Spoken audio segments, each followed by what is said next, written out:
We are going to talk about the Isle of Man Festival of Motoring.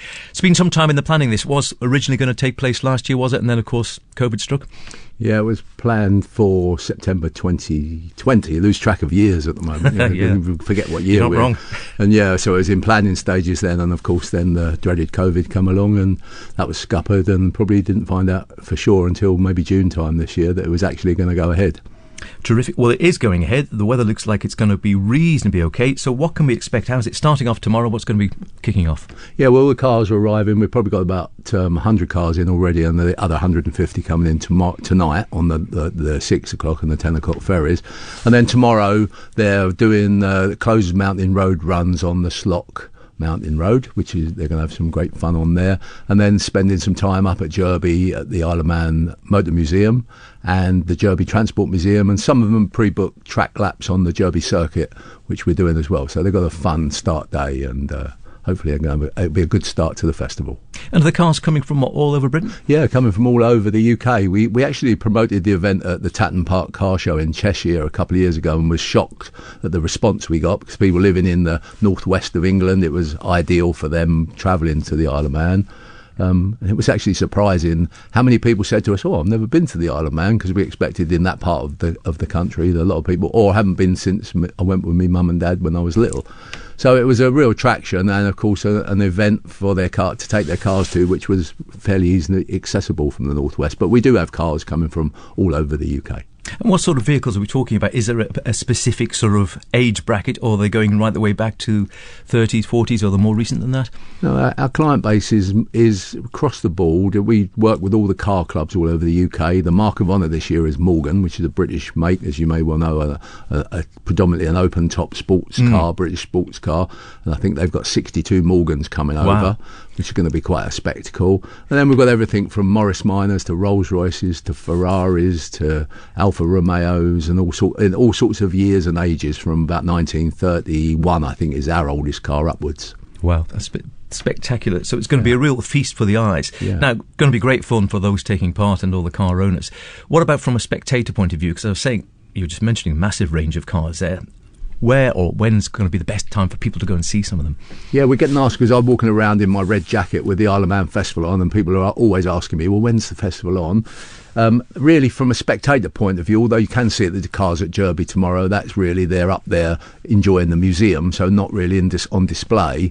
The best place to see the car is in Saturday on Loch Promenade for the car display, and they'll all be displayed down there. So 250 cars plus the Manx Classic Car Come are joining us, I'm glad to say, and they've got about 50 cars coming down. So they've got some lovely cars, and that'll be from 10 till 4.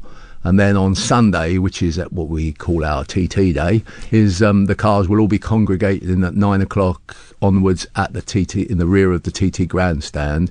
Then we'll be running at 10 o'clock a police escorted motorcade from the TT grandstand clockwise around the TT circuit to Ramsey, where they'll all park up. So it would be great if island residents or people can come out and see the cars as they pass through the towns and villages as they make their way up through the circuit to Ramsey on Saturday. I lose track of days. On Sunday morning, that is between 10 and 11. And then they're doing the mountain road back over to the Cregner Bar, which is a closed road, so it's a bit more difficult for people to get to unless they get up there early.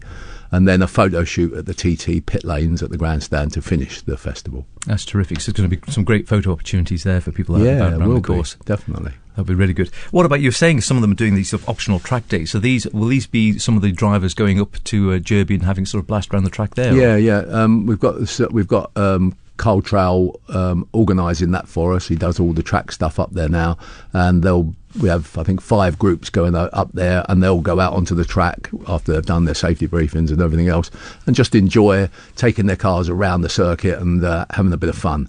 I would say probably about 25% of them will do that, because some of the cars, the Morris Minors and that, probably are not really suitable for that type of driving. And how long have you been working on this? Because, I mean, we were just talking before we came on air, and anyone who's not tried to do some of these events maybe doesn't appreciate the huge amount of work that goes into them. Gosh, it's colossal. It's colossal. We do other festivals around in France and in Jersey and different places, and we came up with this idea to bring a festival to the Isle of Man off the back of an MX5 event we did a couple of years ago. So we've been working at it since then and putting everything in place and talking to the different departments in the government, whether it's for road closures and different aspects. So we've been working on that, but the last, from my point of view, probably solid for the last 2 months, just getting everything ready and coming over and checking everything out. And I think hopefully we're as close to being ready as we'll ever be. Fingers crossed. And like I said at the beginning there, the weather doesn't look too bad, actually. I think the weather's going to be relatively kind by and large. I'll come back and see you if it rains. Tomorrow's not looking at, but hopefully Saturday and Sunday. Saturday and Sunday we'll take, as long as it's dry and people can come out, because obviously with the Food and Drink Festival and the cars across the road, hopefully that's an added attraction. People coming to Douglas. It will be absolutely packed out, rammed, I imagine. So get there early and maybe either see if you can walk in, see if you can park out, see if you can bus in or something, and go and really enjoy yourself down there. Anything particular you're looking forward to within the festival itself? I mean, maybe you're too tired now. You just want to make sure it all goes. Anything I'm looking forward. I am. The problem being the organizer, of course, we're moving ahead of the event all the time, so we won't really get to see. We'll get to see the display on Saturday, and we'll get, maybe to some of our staff will get to see the museums. But we're ahead of the parade. We're ahead of the runs over the mountain. So we'll have to wait. We've got official photographers doing some drone footage and some fun. So we'll wait to see the photos. So I'd like to say I'll be looking forward to seeing the parade, but I won't see it. So you do all the work, none of the fun. Yeah, that's true. Yeah, we're going to have to sort of, we can work that one out the following year so we can get to see some of this stuff. But but it's hopefully going to be worthwhile for everybody.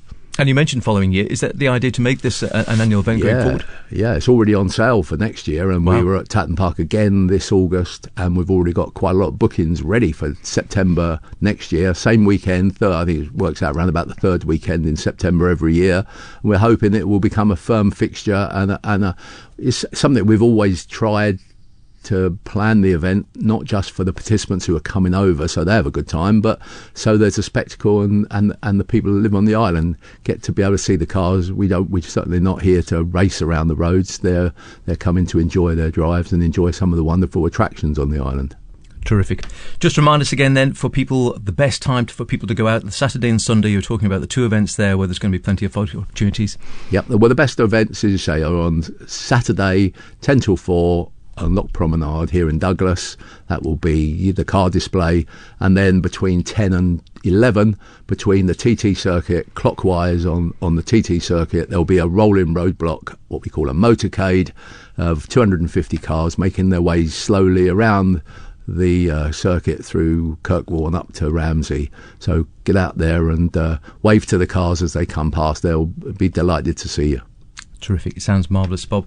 Anywhere, if anyone hasn't caught all this, is anywhere anyone can go for more information or give you a bell, or is there any particular place they can go? Yeah, we have a website which is www.iomfm.com, or on our Facebook page, which is IOM, Isle of Man Festival of Motoring, and they can see most of the information there. Terrific. Best of luck. I'm sorry you're not going to be able to enjoy too much of it yourself, but maybe next year you can. Yeah. Hopefully you'll be down there as well. Fingers crossed indeed. Thanks very much for coming up today. No problem.